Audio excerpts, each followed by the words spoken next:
Small crew on Saturday, Coach. I'm just telling you. I don't know why we let the other people talk on the other days that don't come on Saturday. Questions, guys? With the coaches clinic going on these last couple of days, how have you felt that that whole event has been going? I thought it was a fantastic clinic. Close to 800 people here yesterday.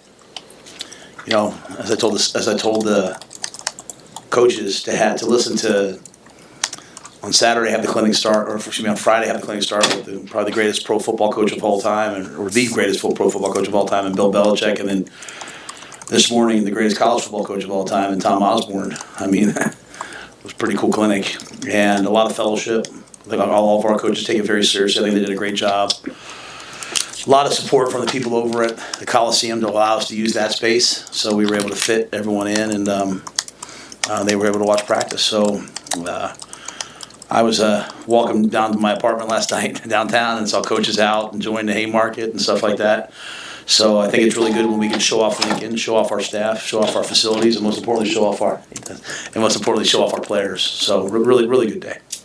What is the importance of your mind of having 100 or so former players on hand? Yeah, I'd love that number to be about 700, 900. You know, I'd like that number to continue to grow. And we have a lot of former players that come pretty continuously all throughout. But, you know, the Husker Athletic Fund, they do a great job just inviting guys to come back. I mean, this is their program. And so, you know, we're open anytime to high school coaches, and we're open anytime to former players. And we want our guys to understand that they stand on their shoulders, and just good fellowship. Good to see those guys. And you know, when you sit there and look at our team and the amount of guys on our team whose parents were Huskers, both as football players. You know, it's Jalen's mom, Dahlia, is a track athlete. A couple of our guys, Cora Demmer's mom, volleyball player, and then just Husker students. I think just keeping it very family is really important. Did you get any scrimmage work in today, and how do you evaluate the practice? Yeah, today was not a scrimmage. You know, with an earlier Easter and a later start for us, you know, the first Saturday, this is our first Saturday. Last Saturday was Easter Saturday, so we gave the guys the day off. That's why we went on Monday. So, you know, you're only allowed by NCAA rules 3 days of scrimmage, which is over 75% tackling, I think. So that'll be next Saturday, the following Saturday, and then the Saturday after that. And we really like what we've been doing. We really like the teamwork, you know, followed by the spring league, and I think it's really raising the level of a lot of guys' play. So it looked like a really good practice. You know, it's always hard to tell when you have so many people there. You know, it's kind of like you're kind of spread out a little bit more. But I thought what I saw was a lot of guys making plays on the ball, which, you know, I think Marcus did a really nice job talking to you guys the other day, saying, you know, you look back to last year, you know, we have to just throw the ball better, and we can't be minus 17 in turnover ratio. You know, we ran the ball well, we stopped the run well. We were pretty decent on third down in some areas. So really true focus on throwing the football has been important. Everyone talks about the quarterback when that happens, but you know, the guys getting open and catching the ball matter. And I saw a lot of plays made on the ball today, which made me excited. So looking forward to watching the tape. Is it too early to tell if unforced errors are sort of dropping as you want them to in practices with the offense? And I know sometimes it's the defense making a great play or something, yeah. But you know, that's a great question. I think you have to have a high expectation level to not have them. Then you're going to have them. You know, guys are mastering their craft. They're learning what to do. Especially, you know, the negative of having the spring league is that sometimes you have a younger player trying to block an older player. You have a younger player counted on. The good thing is your younger players get better a lot faster because everyone's kind of counting on them. So yeah, we still have issues. You know, we still have, but what I see is an overall commitment to execution that's at a significantly higher level offensively than it probably was last year. Probably at any point last year, to be quite honest. Well, those spring league games too, how close are those to scrimmages in terms of how you coaches evaluate them? Oh, we coach it the same way. Yeah, if we film it, I watch it. Like we watch one-on-one blocking. To me is just as important as a scrimmage rep. You know, everyone thinks that great players do extraordinary things, but I think the thing that I've learned about great players is great players do like the ordinary things unbelievably well.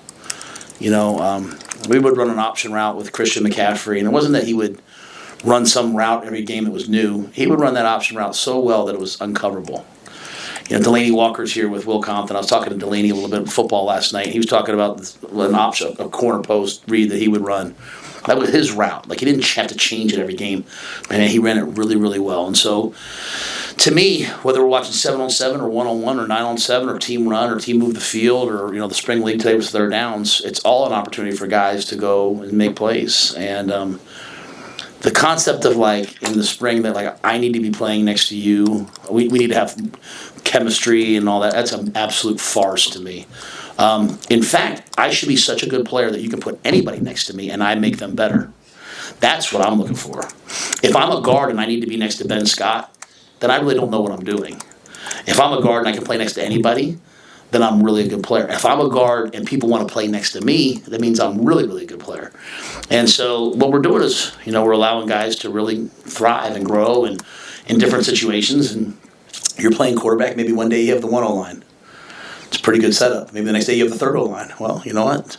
We'll see what kind of quarterback you really are. So I've enjoyed all of the different aspects of it. Coach, anyone that stepped up from a leadership perspective that's really been pleasantly surprising to you in the spring league capacity? And if you can just talk a little bit more about the inspiration behind the whole idea. Yeah, just the idea was just to play football. So much. I watch a lot of practices. I go around the country. I see people.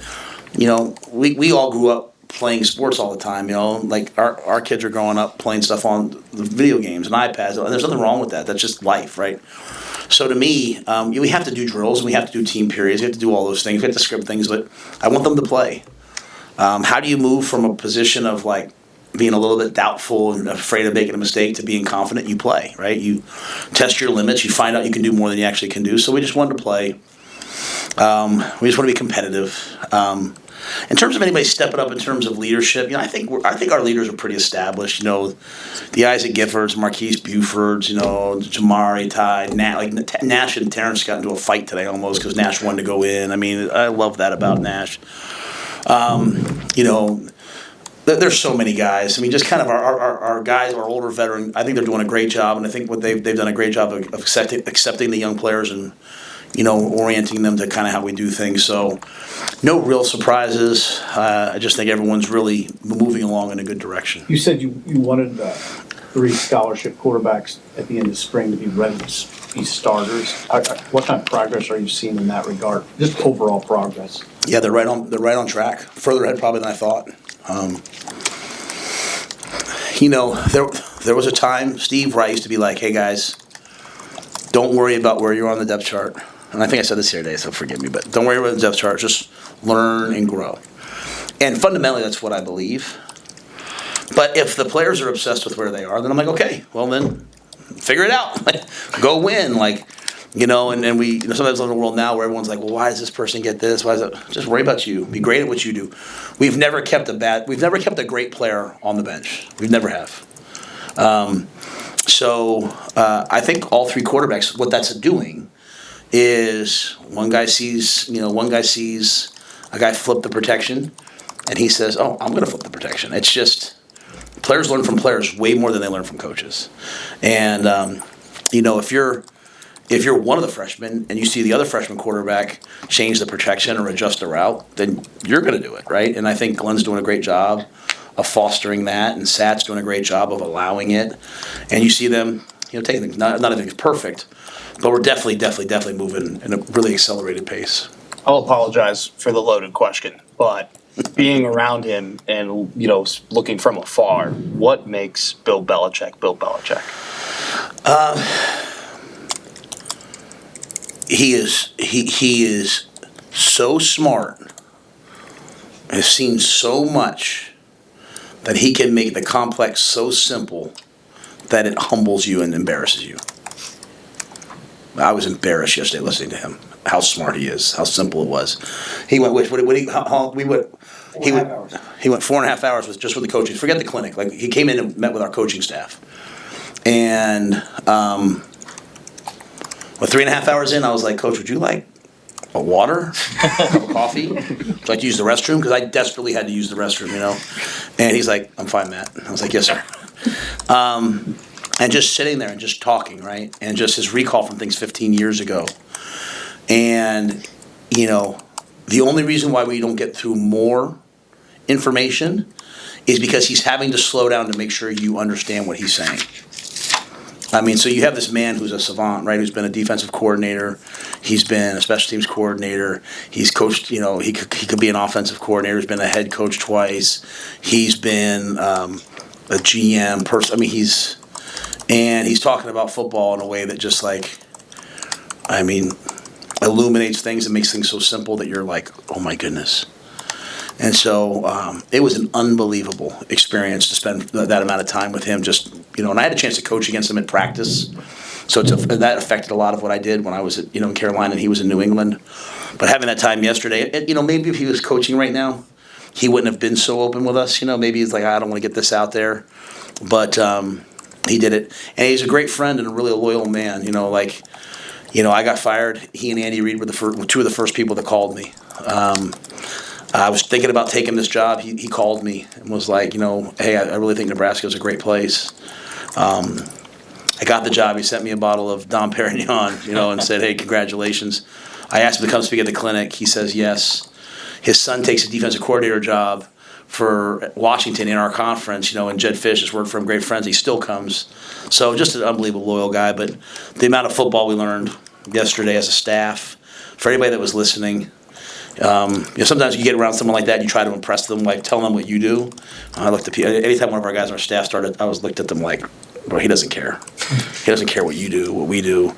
He's teaching us. Let's just be really honest and open and listen. And that's the same approach I've tried to take with Coach Solich, Coach Osborne, Coach Darlington. Just listen, learn, take what you can, build off of it. More there. How would you size up what you've seen out of the running back so far? Yeah, we're limited at the running back position just with injury.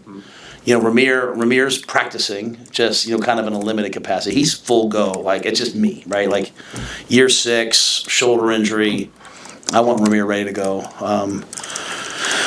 Gabe is doing some Indy. Quentin Ives has a hamstring, so he's been out for a couple days. I think Emmett's doing a great job. What we want from Emmett is for Emmett to take that jump from, hey, I played last year and made some explosive plays, to I do it down in and down out. Dante's a guy that's flashing with some big, powerful physical runs. But kind of the conditioning of being the guy play in and play out, like we're just working on that with him and blitz pickup and all those things. But I'm really pleased with Dante and where he's at and where he's heading. Maurice Mazuka is a guy that earned the respect of the team last year on the scout team, and we almost made him the short yardage back at one point. Maybe should have. And Reese is out there, and he's doing a fantastic job. I had one of our former players kind of walked out, and he's like, who's 33, man? He's really a good player. And I'm like, I know. And that's one of the benefits of the Spring League is these guys are getting a ton of reps. So I've been really pleased with that group, and I've been really pleased with kind of how they're doing things. And then, we have, Kinchin's a big physical power back, so we have a lot of guys who haven't played a lot that are doing some good things. I'm just anxious to see sort of, how that whole room unfolds in the end. Coach, from former players to Belichick, you've had so many people see your program over the last few days. Just kind of what do you hope they kind of come away with walking out of these doors and out of this building? Yeah, and when I say this with the greatest of respect, it's our program. It's all those alums program. It's the high school coaches here in the States program. It's the players program. It's the universities program. It's the States program. It's alumni everywhere. It's their program. And so I'm just entrusted it for a short amount of time. I'm trying to do the best job that I can. And I know that, someone will be here after me. And I want them to say, Matt left it in a good place. And so what I said to the coaches at the end of my session today was, I hope when they come to our clinic and when they see that we designed a logo just for the clinic, or they walk and they see the signage, or they taste the quality of the food, or they listen to the quality of the presentations, I hope all these little things they say, wow, everything in this program is really intentional. And everything's done at a really high level. And like Susan Ells is over there, like she Anthony Crispino, Keith Williams, former player who we elevated this year, Kiera Mayo, Jarrett Washawn.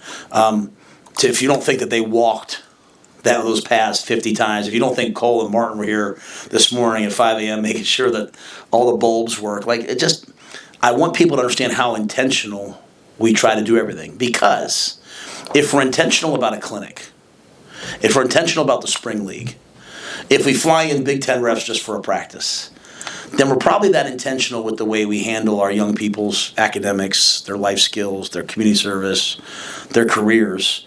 And that tells those high school coaches, hey, I can send my student athletes here.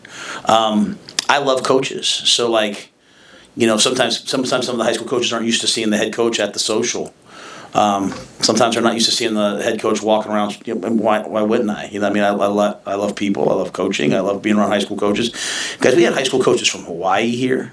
We had high school coaches from Maryland here, from Texas, from California, from Wyoming, from the Dakota. We had people from from Chicago.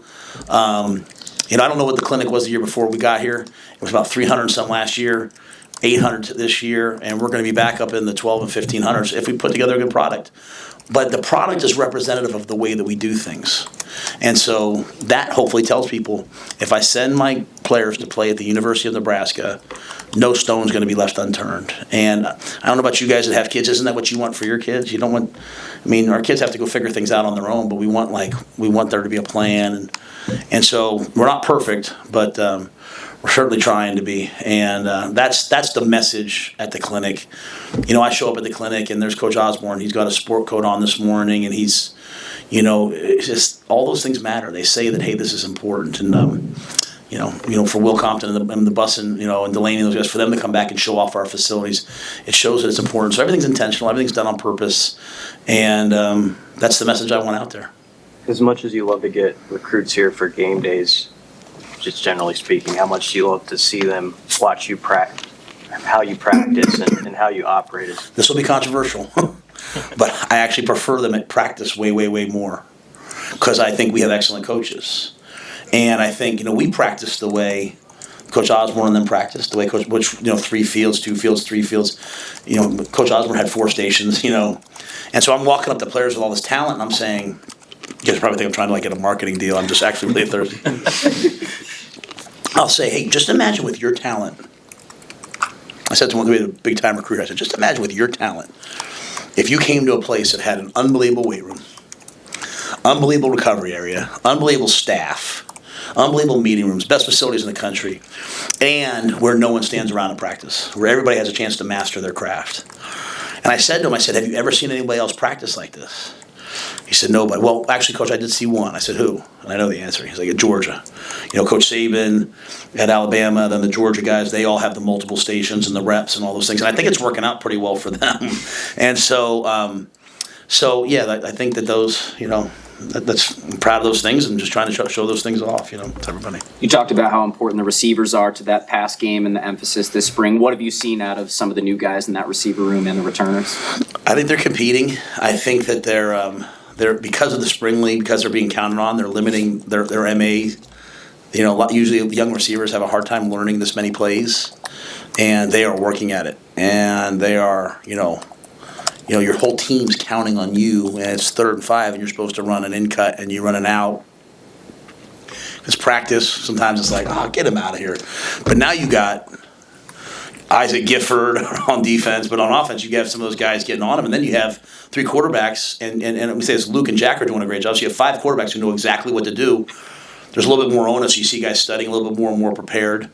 But yeah, I've really liked the group. You can tell I'm not singling anybody out because I like the entire group. I like the way they're all competing. And a couple guys, Jalen Lloyd, we'll signal him out because I love the fact he runs track and he comes back and competes in football and makes plays down the field. He's a football player and he's a track athlete. He's not one or the other, and that's really, really cool. So, but the whole group is pushing each other and getting way, way, way, way better. How do you think Marcus and Glenn are gelling in their 2 new roles, and how far have they come along together? Yeah, if I'm being honest, I think the whole thing with Marcus and Glenn is probably has been overblown. Like, you know, I get asked about it, like, we did this before. It's actually way more comfortable, you know what I mean, than it was, you know, like, Glenn's worked for me at 2 stops. Like, my life right now is so much easier than it ever has been at any stop I've been, because I have Susan running the entire operation, and she knows exactly what I want. I got Sean running most of the personnel stuff with some great people underneath him. But I've got Corey, who's been with me before, running the weight room. I don't have to go down and be like, are we squatting or power cleaning today? Like, he knows the culture. I've got the best nutritionist in football. I've got the best sports science guy. On defense, Tony runs everything on defense, right? And I got 3 guys who played for me. I trust it at the highest level to coach their guys. Got Gus Felder in player development, who did it for me in Carolina. I don't know if they get super involved there. Ed runs the special teams. Like, it's the same drills we've been doing drills today. We've been doing for 10 years. And Glenn, I can walk in. I don't have to go in the quarterback room. You know, Glenn, he's coached my quarterbacks before, and so. You know, I've said to him, like, hey, are we still punch planning this? Or I can get questions answered so quickly. And then Sat coached my tight ends at Baylor. You know, he coached Ben Sims as a freshman who's, you know, now playing for the Green Bay Packers. I'm so happy with the staff and the way that we're doing things. And so it's felt more like, instead of settling into a new role, felt more like, hey, getting back to when we were really good, how we did things, if that makes sense. You know, when we were in the Sugar Bowl at Baylor, you know, which no one will really ever understand how hard that was to do before we started to what we did in 3 years. Probably be one of the most proudest things of, you know, our career together. You know, Sat was coaching the tight ends. Glenn was coaching the quarterbacks. When we beat Penn State for the first time in 74 years, and probably the most historic win in Temple history, Glenn was coaching the quarterbacks, and Sat at the time was coaching the running backs, but, you know, not the tight ends. So I just feel so comfortable with those guys that it's allowing me to free me up to do things that I love to do situational football, to do the whole team, to talk to players one-on-one. And so on the inside, things are as good here as they've been. And so now that I've said that, I probably ruined it. but no, you know, on the inside, man, like, I'm just really, really pleased with the staff, the players, and where everybody is. And the biggest thing is that the gifts, the ties, the Ben Harts, the Ben Scotts, man, they are comfortable with what we're doing, so that I'm not having to explain why everything, right? Like, they're explaining why. I mean, I got Phelan Sanford working in the weight room, you know, like, the guy's, I hope he ends up in the NFL, but, like, he's interning in there. Like, we have all these guys who've been through the process now for a year in all these different areas. They can coach the young guys, because players coach players better than coaches coach players. That's the way you build culture. All right. Anything else? Thanks, guys. Good to see everybody.